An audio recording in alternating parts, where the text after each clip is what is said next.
नमस्कार, मैं हूं नीलू।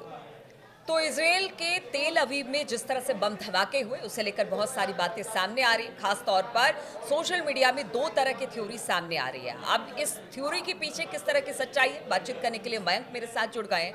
मयंक, जो बम धमाके तेल अवीव में हुए उसे लेकर बहुत सारी बातें आ रही कि हो सकता है इसराइल ने ही इसे प्लान किया हो। इस तरह की बातें सोशल मीडिया पर है, खूब चर्चा इसको लेकर हो रही है। आखिर इसके पीछे की सच्चाई क्या है, क्यों इस तरह की बातें आ रही हैं? देखिए जो आप जिस तरफ इशारा कर रही हैं, ये जो धमाके होते हैं इसको लेके दो तरह की थ्योरीज जो हैं इस समय जिसकी चर्चा हो रही है इंटरनेशनल मीडिया में भी और ख़ास करके सोशल मीडिया पे।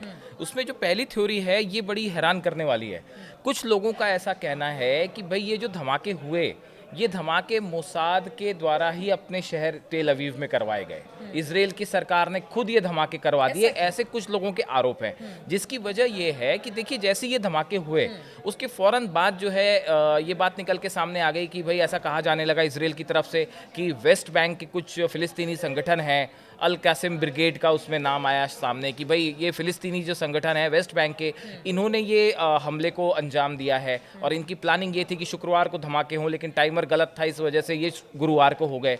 लेकिन देखिए जिस तरह से ये धमाके होते हैं इसमें कोई कैजुअलिटी नहीं हुई, कोई नहीं मारा गया। उसके बाद जो है तुरंत ये बयान आने लगे कि भाई नेतन्याहू ने एक बड़ी बैठक की है और अब वेस्ट बैंक में इसराइल बड़ी कार्रवाई कर सकता है। तो उसके बाद ये कहा जाने लगा कि कहीं सोशल मीडिया पे कुछ लोगों ने इस तरह के आरोप लगाने शुरू कर दिए, ऐसी चर्चाएं छिड़ गई कि कहीं ऐसा तो नहीं कि इसराइल और नेतन्याहू खुद चाहते थे कि हमें वेस्ट बैंक पर एक बड़ा मिलिट्री एक्शन का बहाना चाहिए, इसीलिए उन्होंने ही तो कहीं इसराइल की तरफ से ही तो ये भीतरघात नहीं हुआ। इस तरह की बातें कुछ एक्सपर्ट्स ने भी कही हैं और लोग तो मतलब सोशल मीडिया पे एक बड़ी आम सी चर्चा हो रही है कि भाई ये जो पूरी प्लानिंग थी ये इसराइल की तरफ से की गई थी, क्योंकि देखिए एक तरफ सीज फायर चल रहा है, आज 6 बंधक फिर छोड़े गए हैं। इसराइल की तरफ से जो है वो 600 जो बंधक हैं फिलिस्तीनी उनको छोड़ा गया है।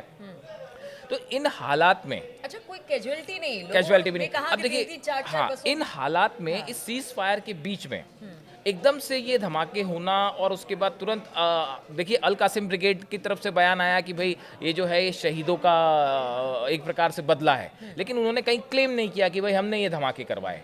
तो ऐसे हालात में एकदम से ये पूरा फोकस अब जो है वो वेस्ट बैंक पे हो गया है और ऐसा लग रहा है कि इसराइल जो है अब वेस्ट बैंक में एक बड़ी सैन्य कार्रवाई कर सकता है। वहाँ पे जो है और इससे पहले करता रहा है। 21 जनवरी के बाद से बड़ा ऑपरेशन इसराइल ने वेस्ट बैंक में किया, जो आयरन वॉल जिसका नाम दिया गया, और वहाँ पे जो है 70 से ज़्यादा फिलिस्तीनी नागरिकों की मौत भी हुई है, जिन्हें इसराइल की तरफ से कहा गया कि भाई ये आतंकी जो संगठन है, आतंकी थे, उनके ऊपर कार्रवाई हुई। फिलिस्तीनी संगठन का कहना है कि ये बेगुनाह लोग थे जो कि मारे गए।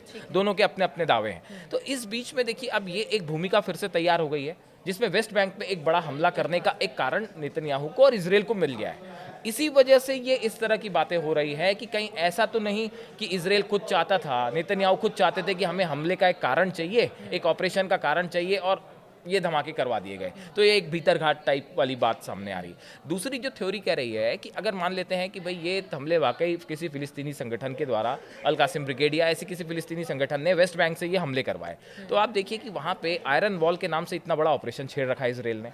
आपके सैनिक वहाँ पे हैं, आप एयर स्ट्राइक्स लगातार कर रहे हैं, उसके बाद इसराइल सीसी की राजधानी में, सीमा में, और वो भी राजधानी में ये ताकत बड़ा है।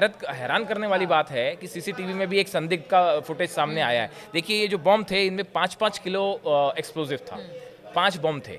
25 किलो का एक्सप्लोजिव लेके वेस्ट बैंक से कोई शख्स तेल अवीव चला आता है, मोसाद को इसकी जानकारी नहीं मिलती, शिनबेट को इसकी जानकारी नहीं है, किसी को खुफिया एजेंसीज को कुछ नहीं पता चल पाता, वो आके बसों में एक्सप्लोजिव भी प्लांट कर देता है और वो फट भी जाते हैं। कोई आदमी कोई आतंकी संगठन इतना एक्सपर्ट तरीके से आपके अंदर घुस के बम प्लांट कर देता सवाल है तो और फिर और इसराइल और पर उठा। टाइमर उसका गलत सेट कर देता हाँ। है।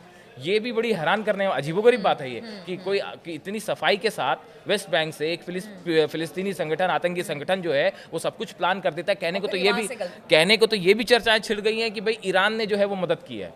ये जो बम, एक इस तरह की भी एक चर्चा छिड़ गई है कि ये जो एक्सप्लोजिव था इसे प्लांट करने में ईरान ने जो है वो फिलिस्तीनी संगठनों की मदद की है और उनके जरिए ये धमाके करवाएगा। तो इतना सब कुछ इतनी सफाई से प्लान हो गया, लेकिन बस टाइमर सेट करना गलत हो गया। ये तो बड़ी एकदम हैरान करने वाली बात है। और दूसरी बात ये है कि अगर मान लीजिए ये हमास की तरफ द्वारा हुआ भी, पहली बात तो सीज फायर के बीच में हमास के द्वारा ये करना अपने आप में भी आफत मोल लेने वाली बात है कि इसके बाद फिर स्ट्राइक कर देगा, सीज फायर कैंसिल हो जाएगा, फायदा क्या होगा। तो ऐसी स्थिति में क्या ये कहा जाए कि भाई जो ये ऑपरेशन इजराइल का वेस्ट बैंक में है, आयरन वॉल, क्या इसको फेल माना जाए? भाई यानी लेबनान, सारी उंगली इजराइल की तरफ, अगर हाँ जो चर्चा है, चर्चाओं का बाजार हाँ जिस जो तरह से चर्चाओं का गर्म है। बाजार गर्म है, उसमें इस तरह की जो बातें हैं वो बहुत ज़्यादा हो रही है कि किसी के गले असल में ये बात उतर नहीं रही कि हमास ने जो है वो या फिर किसी फिलिस्तीनी संगठन ने इसको प्लान किया।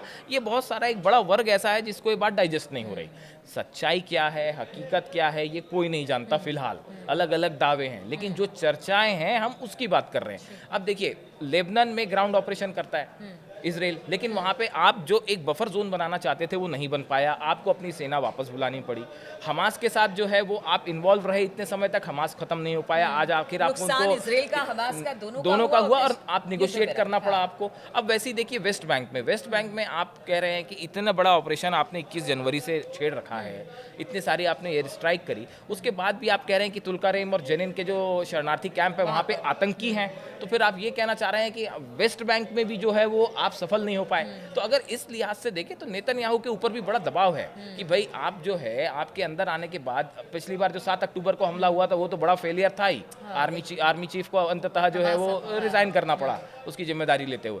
तो अब ये उसी तरह का एक बड़ा फेलियर है कि आपके अंदर जो है वो आतंकी घुस जाते हैं और हमला कर जाते हैं। इसीलिए इसको बड़े संदेह की नज़र से देखा जा रहा है और इसको लेके तमाम थ्योरीज है। और अब ये भी कहा जा रहा है कि कहीं ऐसा ना हो कि, और एक वो नया जो मामला सामने आया कि 4 डेड बॉडीज में से एक महिला की जो डेड बॉडी थी वो गजा की किसी महिला की थी और वो इजराइल की नागरिक की नहीं थी, उसको लेके भी विवाद है। तो अब ये जो सीज फायर है इसको लेके भी तरह तरह के सवाल उठ रहे हैं। तो ये जो थ्योरीज बम धमाकों को लेके है, इसमें चर्चाएं बड़ी तो इसके कुछ परिणाम आप देख सकते हैं क्या? क्योंकि अगर ये सारी बातें हैं तो तैयारी तो हर तरफ से अब देखिए, अब सवाल ये है कि ट्रम्प चाहते हैं कि सीज फायर जारी रहे, जल्दी से जल्दी बंधकों वाला इशू पहले खत्म।